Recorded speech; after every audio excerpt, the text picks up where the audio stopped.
चलो अभी ये वाला करते हैं। 30th Thomas and Ince, you should assume that today's date is 1st of May 2025। ठीक है, चलो ये करते हैं।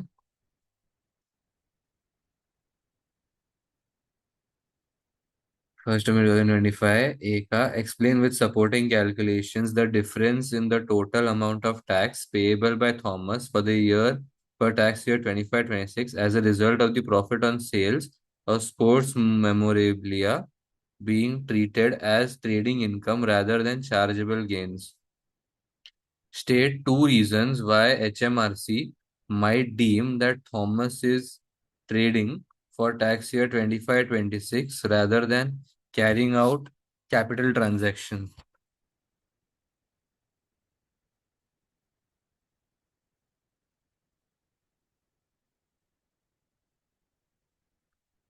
Explain supporting everything the difference in the total amount of tax profit on sales of sports memorabilia when it is trading income rather than charging। अच्छा, ठीक है, तो इसको अगर मैंने ट्रेडिंग इनकम की तरह ट्रीट किया तो फिर क्या डिफरेंस है? ठीक है, state two reasons why HMRC might be in Thomas as trading for tax at 25-26 rather than carrying out capital transactions। ठीक है,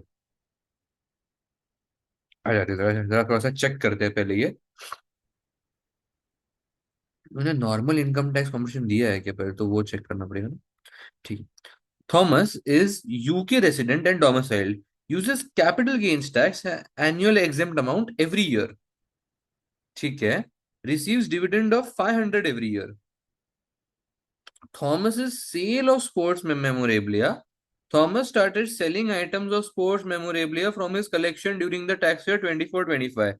HMRC agreed that the sale should be subject to CGT in the tax year 24-25।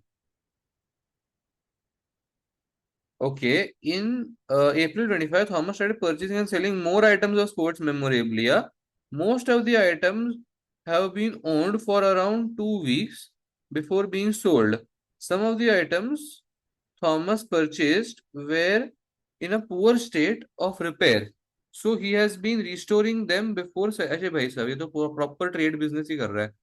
ठीक है, Thomas will not be required to register for value-added tax for the foreseeable future। Thomas will, however, consider registering voluntarily for VAT if it is financially beneficial for him to do so। Thomas will obtain advice on how to develop his business through। ठीक है, जाने दो भाई, ये सब तो ये आगे चल के क्वेश्चन में आएगा वो होगा। Thomas expected trading results from the sale of sporting memorabilia। Thomas estimates that his total income less expenditure for 12 months ending will be 14,000। अच्छा,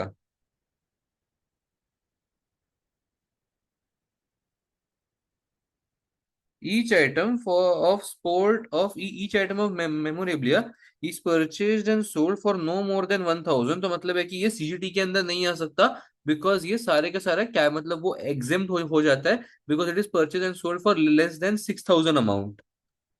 All of the cost he incurs are deductible for tax purposes। Thomas expects his profits increase steadily। अरे भाई, but कहाँ है इसका? अगर मुझे increase in निकालना है, भाई अगर मुझे इंक्रीज इन वो पूरा निकालना है, तो मैं कैसे इसमें कर सकता हूँ भाई? पॉसिबल ही नहीं है। Explain the supporting assumption the difference in the total amount of tax payable by Thomas for tax year 24-26 as a result of profits on sale of sporting memorabilia being written as trading income। But इसकी बाकी की income कहाँ पे है भाई? बस यही है क्या? अब मैं इसको बेसिक बैंड में ले लूंगा -12,570 करके। कैसा आदमी भाई,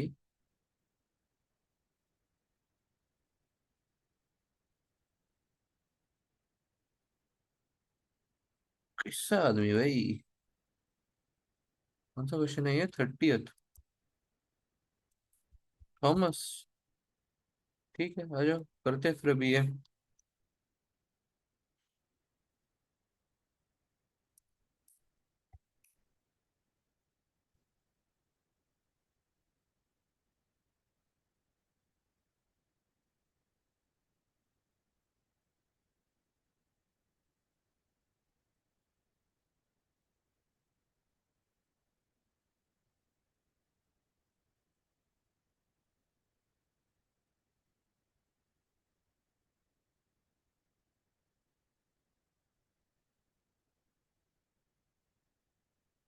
भी यहाँ पे आता है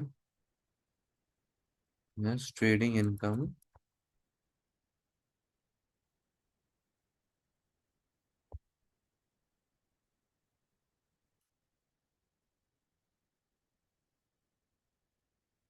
ये 12570 taxable income which is this minus this tax payable would be 286। ये 500 पे तो वैसे भी वो नील रेट बैंड है ना भाई। तो टोटल इनकम इज एक्चुअली इतना। अरे भाई चल जरूर से।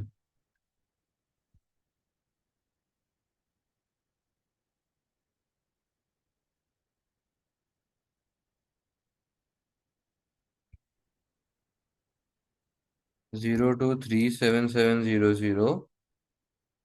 इसके अंदर 14,000 माइनस ये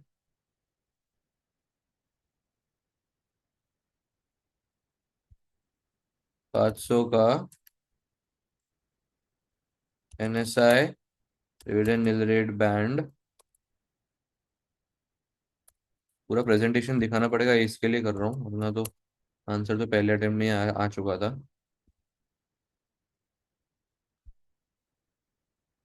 total income tax liability be 286 अभी, और क्या। And what, there will be no CGT liability. There will be no CGT liability because अपन ने बोल दिया कि भाई ये देखो 1000 के नीचे है ब्ला ब्ला ब्ला। और फिर मतलब सॉरी मतलब 6000 के नीचे है, और वो सब एग्जाम्प्ट होता है CGT पर पर्पसेस के लिए ब्ला ब्ला ब्ला। एंड देन हो गया। फिर अभी आता है ये 2 मार्क का, ये कुछ तो दो रीजंस बताने कि इसको एज ए ट्रेडिंग इनकम क्यों ट्रीट किया जाएगा rather देन कैपिटल ट्रांजैक्शंस। तो पहली बात तो ये है कि 1000 के नीचे है, इसलिए इसको कैपिटल ट्रांजैक्शंस की तरह मतलब ट्रीट नहीं कर सकते। दूसरी बात ये देखो, ये बंदा बहुत ज्यादा परचेसिंग और सेलिंग कर रहा है पर्पसफुल। ठीक है, सो जो these are not one off transactions. Then फिर वो मतलब वो रिफर्बिशमेंट बोलते हैं यहाँ, आई थिंक रिफर्बिशमेंट ही बोलते हैं। वो क्योंकि वो 2 साल तक ओन कर रहा है तो वो इन्वेंट्री की तरह उसको रख रहा है। तो वो ये देखो रिस्टोरिंग, हाँ रिस्टोरिंग बोला गया, सॉरी यहाँ पे वो लाइन रिस्टोरिंग बोला गया है ब्ला ब्ला ब्ला। ये सब बोल देंगे, और भी एक बार वैट भी चार्ज कर सकता है ना। अभी वो लोग ने बोला है कि उसका सेल्स उतना नहीं है, बट एक बार उसका सेल्स उतना ज्यादा हो गया फिर वो वैट भी चार्ज करना चालू कर देगा। ठीक है। वैट का तो ठीक है, बहुत बहुत बहुत मतलब वो बहुत लॉन्ग शॉट है, वैट का रहने देते हैं, ये 3 पॉइंट्स बोल देंगे बहुत हो जाएंगे। आई फील यही होगा आंसर, चेक कर लेते हैं अभी। बैचेस ऑफ ट्रेड, हाँ ये देखो 286। डन। ये देखो NI, अरे NIC इनकम टैक्स लायबिलिटी बराबर हमने निकाली थी, लेकिन हमें NIC भी निकालना है। क्लास 4 NIC, है ना। क्लास 4 NIC आता है इसी वैल्यू पे 6 ना, 6% का, तो 86। ठीक है,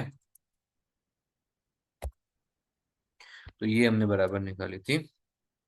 इनकम टैक्स लाइबिलिटी हमारे से रह गई थी। CGT हमने बराबर बोला कि वो कम कम के चैटल्स है, तो फिर डिफरेंस इन टोटल टैक्सेस 372। ये क्लास 4, मैं कोई भी NIC ना हमेशा भूल ही जाता हूँ, specially class 4 actually. Batches of trade, ये देखो Thomas is carrying out frequent transaction which is indicative of trading activity. फिर ownership period of the items is quite short and the items are being improved by Thomas before they are being sold to the higher price। Perfect। ये सब हमने बराबर बोला। Think we can go ahead now, है ना।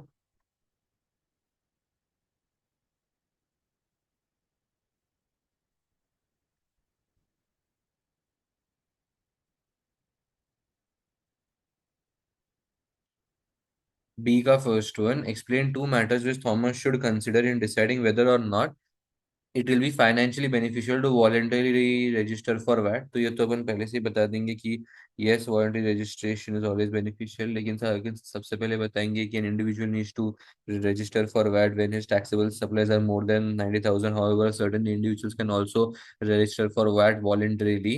Uh, the voluntary registration has various benefits, which include the pre-registration input VAT can be recovered. For goods, it can be recovered till 4 years prior to registration, and for क्या बोलते हैं services, it can be recovered for 6 months prior to registration. If you have significant input, क्या बोलते हैं, if you have significant input VAT, then that can also be recovered. Uh, as compared to output tax, that can lead to credit being considered from the HMRC. And then एक point अपन बोल सकते हैं कि because of VAT registration, the if the business is of small size, then that can be hidden, due to which the reputation that it is a VAT registered business increases and can lead to more sales. ये अपन बोल देंगे। अभी आता है second, assuming Thomas does register voluntary for VAT, explain the implications of purchasing advice from overseas supplier rather than from one based in the UK. If basically if Thomas registers for VAT and purchases advice and purchases the purchasing advice, काफी खराब लग रहा है, but takes the purchasing advice, ऐसा बोलेंगे, takes the purchasing advice from overseas supplier rather than using one based in the UK, then input tax can be recovered, which can be shown at the rate of 20%. What the input VAT rate is, or what the VAT rate is outside the country or overseas, is irrelevant, because standard rated VAT input is only given and an equivalent output tax has been shown or is being adjusted, due to which it leads to a tax neutral effect coming into play. ये अपन बता देंगे, ठीक है ना? Let's see, here are दो benefits उन्होंने बताया हुआ है। VAT status of his suppliers, if Thomas suppliers are VAT registered, Thomas may charge VAT, blah blah blah, ठीक है, तो वो सब कवर कर लेगा। एंड देन उन्होंने बोला है वैट स्टेटस ऑफ कस्टमर्स, कि अगर तुम्हारे कस्टमर्स भी वही वैट रजिस्टर्ड है तो वो भी क्लेम कर सकते हैं इनपुट वैट, तो बिकॉज ऑफ विच तुम्हारे सेल्स बढ़ जाएंगे। बट जो पॉइंट्स हमने बोले वो भी बिल्कुल सही थे, ठीक है ना? अब आता है ओवरसीज सप्लायर से अगर हमने मान लिया तो क्या होगा। The provision of this advice will be a business to business service. It will be treated as supplied in the UK, but sorry, because that is where Thomas business is established. Thomas will be required to pay VAT at the UK standard rate of 20% to HMRC under this reverse charge principle. The rate of VAT in the overseas country is irrelevant. Perfect. The input VAT can be reclaimed on this expense in the same way as any other input tax incurred by the business. Accordingly, Thomas's VAT position will be the same as if services had been purchased from the UK supplier.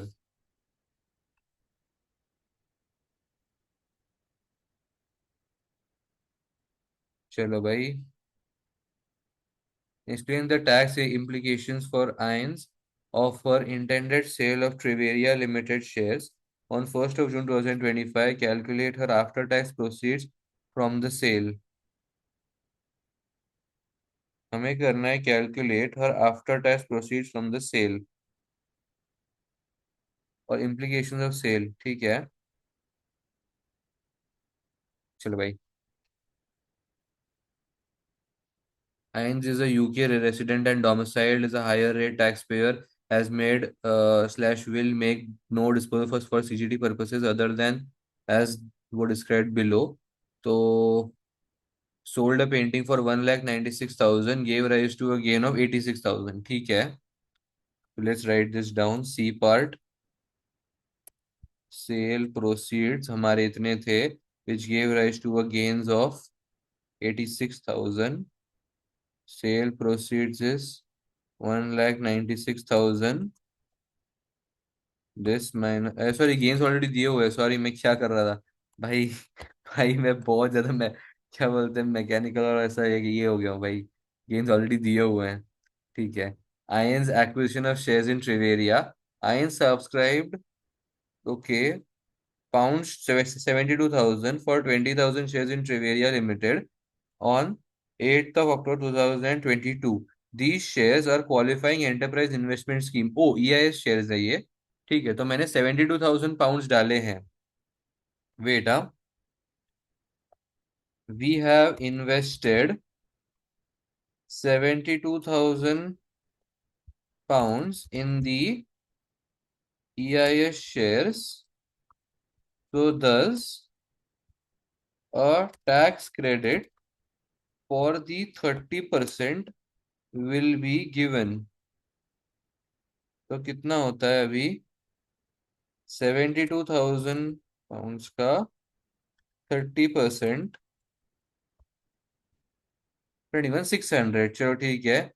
INES elected to defer the maximum amount of the gain on the sale of the painting against the acquisition of the shares. INES obtained EIS relief of 18,600 against her income tax liability for the tax year 22-23.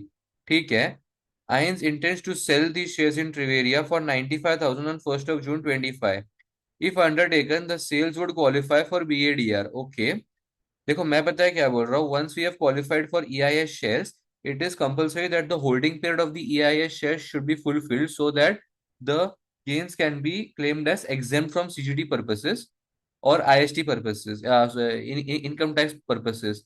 In the current scenario, though, we can see that we had subscribed for these shares on 8th of October 22. So that means they should have been kept for a period of 3 years, which is 8th of October 2025.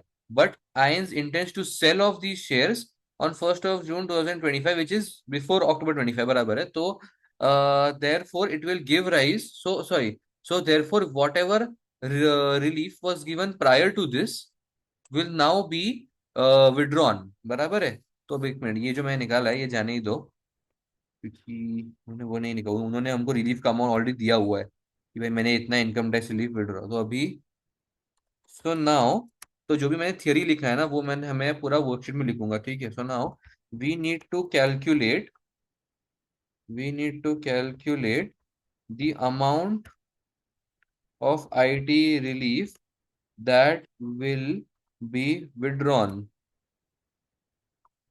It depends upon whether we had sold the asset to, और we had sold the asset, you sold the shares actually. shares दिया हुआ है तो फिर क्यों asset में लिख रहा हूँ. We had sold the shares to an unconnected person or a connected person. Withdrawal के टाइम पे हम ये देखते हैं. So from the current scenario we can see that कुछ दिया ही नहीं है भाई. अरे भाई कैसा समय भाई, ये कैसा समय भाई.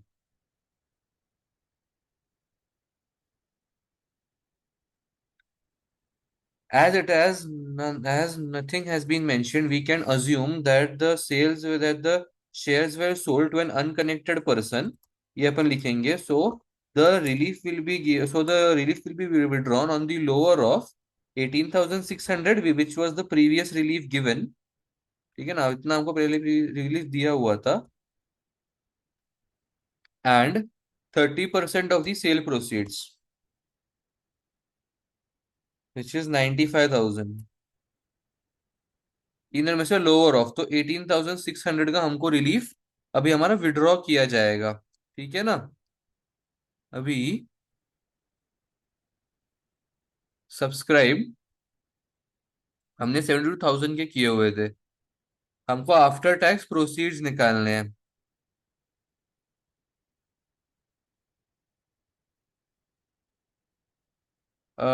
We sold it for 92, sorry 95,000, right. तो मैं क्या बोल रहा हूँ, हमारे सेल प्रोसीड्स जो होंगे वो तो चलो भाई 95,000 के होंगे. ठीक है. हमने सब्सक्राइब उनको किया हुआ था एट अ कॉस्ट ऑफ 72,000. तो लेस COA 72,000. देखो हमने 72,000 री इन्वेस्ट किए हुए थे, लेकिन वो हमारे लिए अभी मैटर नहीं करता. मतलब कि उस टाइम पे हमने कितने नई इन्वेस्ट किए थे. हमको तो क्या 25-26 के लिए ही करना है ना। ये देखो टैक्स ईयर 20 जुलाई जून 25, मतलब हमें 25-26 के लिए करना है। तो हमने उस टाइम पे कितने नई री इन्वेस्ट किए थे और हमको उसके ऊपर अभी टैक्स भरना है, ये अभी हमारे लिए मैटर ही नहीं करता। हमारे लिए मैटर करता है कि भाई अभी हमने कितना गेन इन, तो हमने अभी जो गेन इनकर किया वो है 23,000 का गेन, ठीक है ना। एंड अभी हमारा डिसअलाउ कितना हुआ है इनकम टैक्स लायबिलिटी से, हमारा डिसअलाउ या विड्रॉ हुआ है 18,600, ठीक है। Income tax relief withdrawn.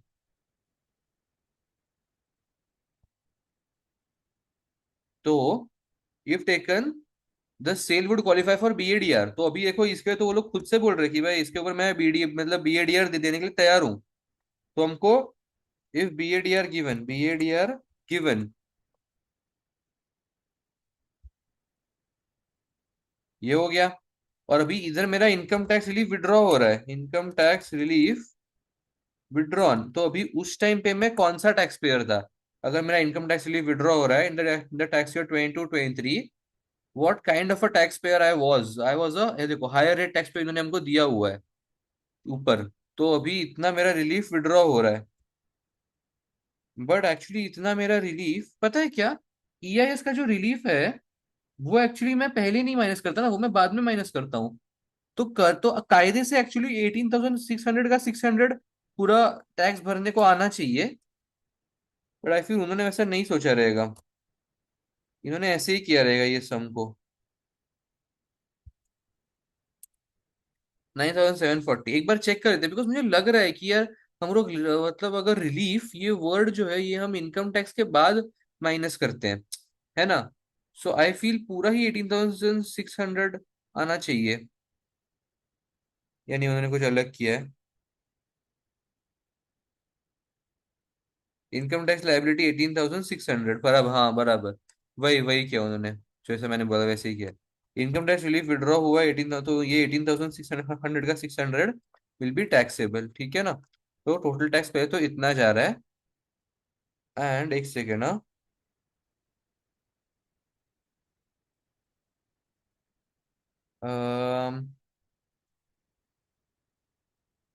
And I think वो लोग ने यहाँ पे 72,000 सब्सक्राइब हमने किए थे। देखो यहाँ पे हमने 72,000 सब्सक्राइब जो किए थे, मैं इसको मैं actually income tax relief withdrawn है ना, इसको मैं नीचे लिख देता हूँ ताकि मैं सीजीटी को मैं बाद इधर आराम से कर सकूँ।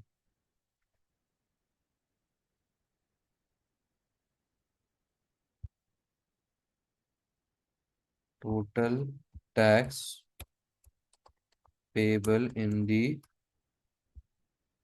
करंट ईयर,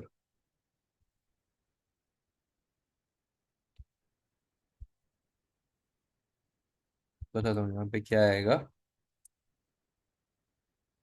तो ये तो हो गया शेयर्स का, ठीक है। अभी ये हमने शेयर्स खरीदे हुए थे 95,000 के, हमने बेचे इतने के। अभी तुम देखोगे तो हमने 72,000 लास्ट टाइम डेफर किया था, राइट। हमने 72 लास्ट टाइम डेफर किया था। तो डेफर्ड के लिए अलग टैक्स आएगा, डेफर्ड अमाउंट was 72,000। तो अभी 72,000, ठीक है, लेस गेन, अरे भाई sorry sorry sorry sorry, control control plus,